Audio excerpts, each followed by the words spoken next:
It's really important, guys, when you're in the modern age of sustainability, if you're coming out to catch or feed a fish, you really take good care of your fish. If you don't have a kill bag like this one, you can get some really good ice boxes. They're poly-moulded or fiberglass, or you can even use your livey tank.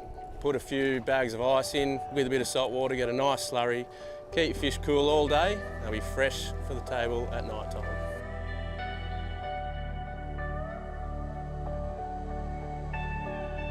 G'day everyone, we've just finished up out on the water this morning. We've kept a nice feeder snapper. We only kept enough for our immediate purposes.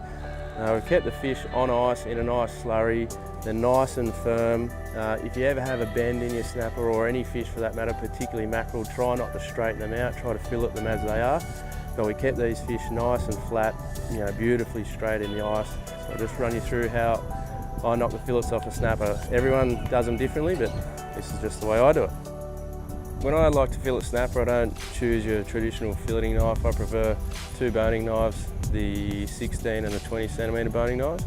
First incision I put in is just behind the pectoral fin and round behind the snapper's forehead. Then I come in from the tail end, make an incision just in front of the tail, and then start to bring the blade forward along the rib bones on this side. These knives are very handy, and it's the reason why I don't choose a traditional filleting knife, is because the scales on the snapper are quite thick and they're almost heavy to cut through, whereas this knife makes very light work of this incision. Sort of part the fillet with your thumb, then very careful of your fingers, just run the blade along the bones like so, until you hit those rib bones, until you hit the backbone. Come from the tail. These fish have been on ice all morning in a little ice slurry in our cooler bag, and they're beautiful and firm at the moment. If you don't keep your fish on ice from immediately after capture, these fish will be soft. The fish is very soft. The fish bend. They're extremely difficult to fillet. Nowhere near as good to eat. Now at this stage of the filleting process, I like to turn the fish over and repeat on the other side. And the reason I do this is if we take that fillet off, then the fish seems to, the fish will fall into where that fillet's come off, and you'll get a bend, and it just makes it a little bit awkward to fillet. As if you turn the fish over while the fillet's still on, then you have a nice level fillet on the other side. Beautiful sharp knives. You can never have your knives too sharp. The sharper the knife is, the safer it is to use. The Victorinox knives are the preferred knives in the professional industry, butchers, chefs, and we love using them for, we're only recreational fishers, borderline weekend warriors, but we love these knives. They get the best results when you're filleting your fish, and you get the best outcomes on the dinner table. The Swebo range of blades are all stainless steel. They're corrosion resistant, and the handle are ergonomic handles. They're very comfortable to hold. You can fillet a few fish. They don't slip out of your hand at all. They're really grippy, genuinely nice knife to hold.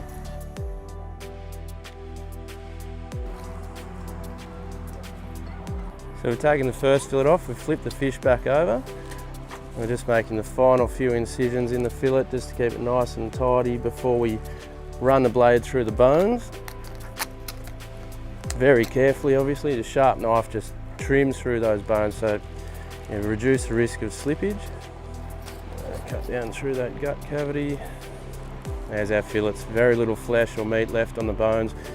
You can actually cut these wings off the snapper. They're beautiful. If you knock the scales off, bake the wings in a bit of garlic and butter. You can take these frames and even the whole head and boil them for stock, for soups and what have you, if you want to maximise the usage out of your fish. Now I'm just going to trim out the rib cavities. Now that we've taken the ribs out and we've filleted the fish, I like to knock the skin off. We use a 20 centimetre boning knife. It's a long, semi-flexy blade. When skinning your snapper, start from the tail end. Make an incision 5–10 mil up from the tail, grab the skin and drag the fillet towards it.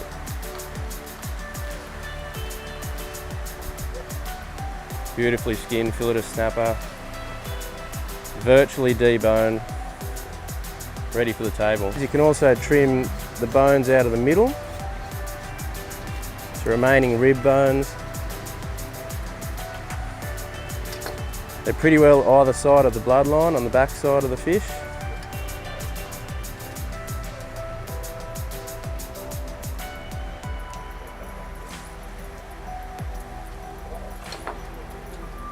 And that there is a boneless fillet of skinned snapper.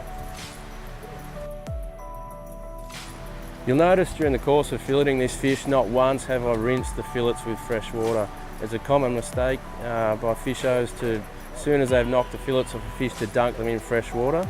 It actually softens the meat, makes them harder to work with, and they're nowhere near as good on the dinner table.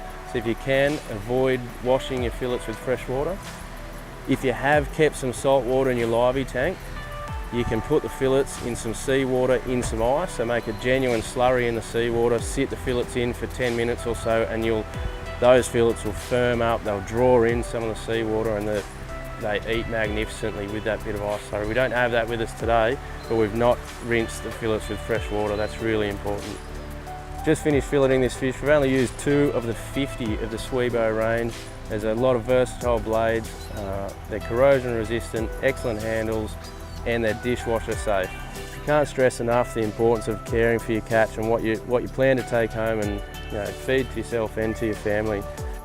And this is a public cleaning facility that we've used here, so it's really important we gave it a quick wash before we put our fish onto the bench to make sure it was ready for us to prepare fish we're going to eat. It's equally important to clean the bench down, leave it spotless when you go for the next person to come and enjoy cleaning their fish.